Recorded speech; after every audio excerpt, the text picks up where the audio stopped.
a global crisis calling for global joint efforts. At the two-day ministerial meeting on climate change, Brazil, South Africa, India, and China said the Paris Agreement was a hard-won achievement by the international community to strengthen the global response to climate change in the context of sustainable development. While many countries are working to address climate change, others are moving the other way.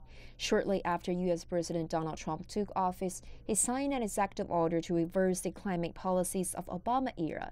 During his election campaign, Trump had claimed climate change was a hoax and threatened to withdraw from the Paris Agreement. Ministers at the meeting in Beijing say they discussed the changes to the U.S. policy. They are calling for developed nations to take the lead in reducing their emissions, honoring their commitments, and providing resources for developing countries.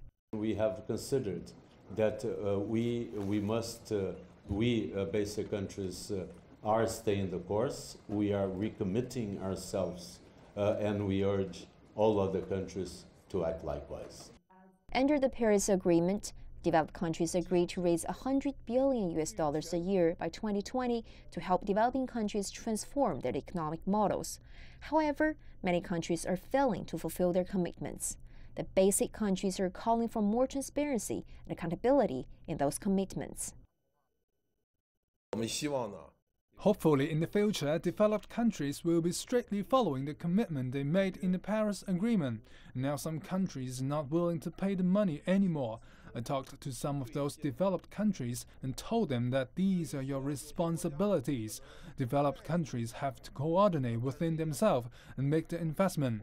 This is the foundation of our political trust.